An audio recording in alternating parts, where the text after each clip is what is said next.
back to Finance Tube, ladies and gentlemen. I am Vishal Thakkar and I would like to welcome you to breaking news. Yes, friends, the breaking news is that the share market has already started to do very well for itself. So what are you waiting for? Did you buy that latest hot performing stock? What, you still didn't? What are you waiting for? Jump right now! Well, that's all what my friends have been telling me since last about 4 months. But I am still in dilemma. What should I do? The topic of discussion today, friends, is share market is doing well. To buy or not to buy? It's a corollary of to be or not to be. But what should we do now? A friend of mine told me that he just happened to buy one stock of an old mill for 700 rupees. In about 2 months, the stock has crossed 1500 rupees. And he ended up buying a brand new car out of the profits that he made from only one stock. Now I'm sure you would have heard stories like this, so I was a little curious and I asked him that, hello, what does this company do? Oh, this company? Oh, it's an old mill. You know, somewhere in central Mumbai, it is shut since last 40 years. I said, then how come the share price has gone from 700 to 1500 in 2 months? Oh, there's a speculation around it that the mill has got a lot of land bank and this land bank will now be utilized for making residential and commercial towers. For me, I was taken aback. I always thought that the share price is linked to company's performance. When a company performs, the share price rises, and when the company doesn't perform, the share price would fall. But out here, it is maddening frenzy. The rate at which he made money, I'm sure at that rate a lot of people lost money. I'm also told it's a gambling den, it's a zero-sum game. For 20 people to make money in the stock market, 80 people have to lose. On superb stories like new car and on horror stories like these, which one to choose? The dilemma still remains, to buy or not to buy.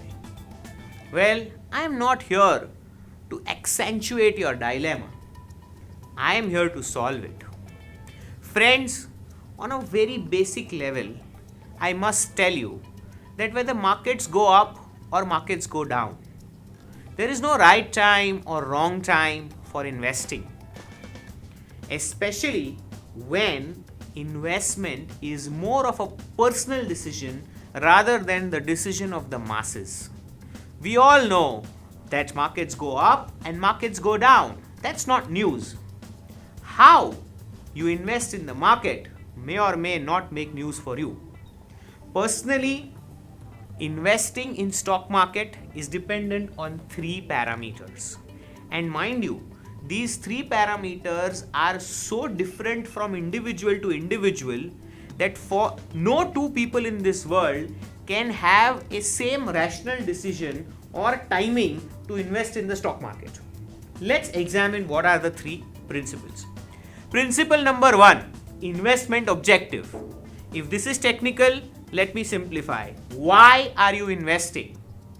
A friend of mine told me that I am saving money for my child's education. I want him to become a doctor, and 15 years from now, when he goes into his medical education, that will cost me a lot. So that is an investment objective. I am investing money for my child's future. If that is in place, you will know when to buy, what to buy. Second, risk appetite.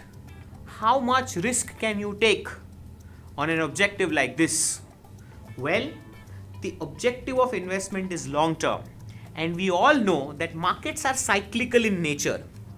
15 year would roughly mean 3 market cycles, and you can easily even out if you continuously invest every month for 15 years in few selected stocks. So here, since the period is longer and your investment objective is such, it gives you some leeway to take risk. But on the other hand, if you are saving for your mother's cancer operation, which is due to come in next 6 months, you hardly have any margin for risk. Let's look at the third principle. Third principle is time horizon. How long are you planning to stay invested? Of course, it would spring out of investment objective, but once you know the tenure of your investment, and if you know that you are investing for a longer term, then you can look at more perpetual assets. If your investment is for a shorter term, you can look at assets which mature in near period.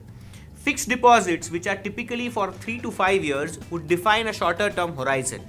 Perpetual assets like shares or mutual funds are used when your investment horizon are longer term.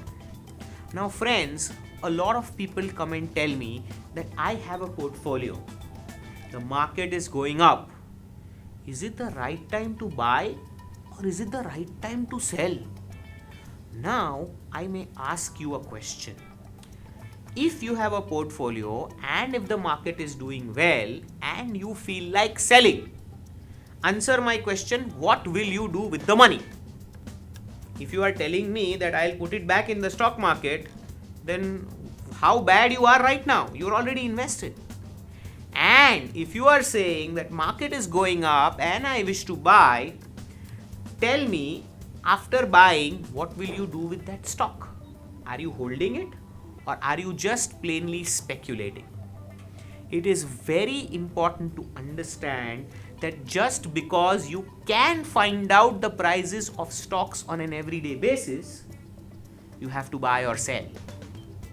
Take an example of property. If you buy a property, do you think of selling the property the next day or a month later or even a year later? You are in for the long term, right? Why? Oh, because you can't check property prices every day. And also, you plan, strategize and think, what will you do with the money that you realize from the sale of your property? And in most of the times, you trade it up for a bigger property. So unless you have a well thought plan of what will you do with the money if you sell those shares, you should not sell them, irrespective of wherever market goes. Yes, but once when your son or daughter reaches the age where you are saving money and investing them in the share market for his or her education comes, then you got to sell irrespective of where the market is. Look at market from a long-term perspective of parking your money and growing it at a sustained rate where it beats inflation and taxes and nothing beyond. The stories that you hear of 100%, 200%, 500% return in the short run and buying new cars by buying and selling shares are all speculations. If you really want to burn your fingers and a lot more organs than your fingers, you can engage yourself into that. Otherwise, I may say that playing in stock market could be injurious to your wealth. Or on the stock market form, I insist on writing that stock market kills your wealth. To buy or not to buy is a decision, but to subscribe or not to subscribe is not a decision. Subscribe now, Finance Tube. Both sole proprietorship and partnership has one serious limitation. Both of these form of legal structure does not recognize your company as a separate entity in the eyes of law.